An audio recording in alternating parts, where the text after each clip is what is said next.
اب اگر کسی مسلمان کو ان سارے شعبوں کے اندر رہنمائی کی ضرورت ہے، مجھے میری بیوی کے ساتھ کیسا رہنا چاہیے، والدین سے میرا سلوک کیسا ہو، اڑوس پڑوس کے ساتھ میں کیسے رہوں، بیوی آئی تو کیا حقوق ہیں، اس کی تشنگی بجھانی ہو، اس کی پیاس ختم کرنی ہو تو اس کے لیے شریعت نے ایک پلیٹ فارم رکھا، وہ پلیٹ فارم دارالافتاء کا پلیٹ فارم ہے۔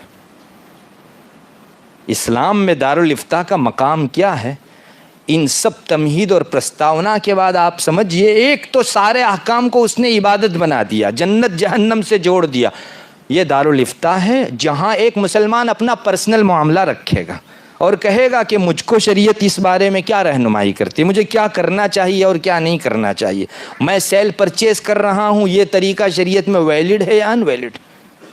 الحمدللہ اتنے باریک احکام ہیں، اور حنفیت کا دائرہ تو اتنا وسیع ہے کہ علامہ شامی جیسے ذمہ دار آدمی نے کہہ دیا قیامت تک آنے والا کوئی مسئلہ ایسا نہیں ہے جو حنفیت کے فقہ کی کتابوں کے اندر لکھا نہ گیا۔ الحمدللہ ہم کو بالکل احساس کمتری نہیں ہے۔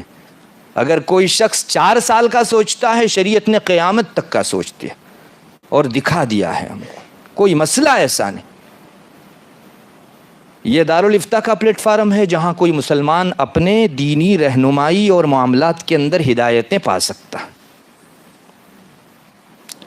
اور اس کو عملی جامہ پہنانے کے ساتھ اگر کسی پلیٹ فارم پر اپلائی ہونا ہے تو وہ ہے دارالقضاء۔ میں اپنے آپ کو حوالہ کرتا ہوں، میرا اور سامنے والے آدمی کا ڈسپیوٹ شریعت کو سونپتا ہوں، وہ جو حکم کرے باحوالہ آیات، حدیث اور فقہی آرٹیکلز کے ساتھ میں سر آنکھوں پر چڑھاؤں گا۔ عملی جامہ پہنانے کے لیے آدمی کسی پلیٹ فارم پر اپلائی ہوتا ہے، وہ ہوتا ہے دارالقضاء۔ میں نے آپ کو بتایا شریعت نے سارے احکام کو عبادت بنایا، دارالافتاء اور دارالقضاء کے قیام کو بھی عبادت کی حیثیت سے دیکھا گیا۔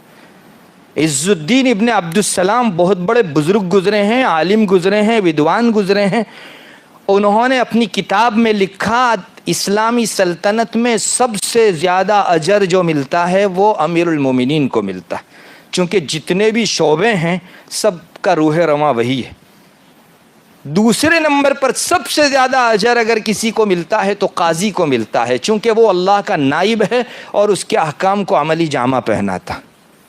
تیسرے نمبر پر اگر کسی کو ملتا ہے وہ مفتی ہے، چونکہ وہ اللہ کا ترجمان ہے۔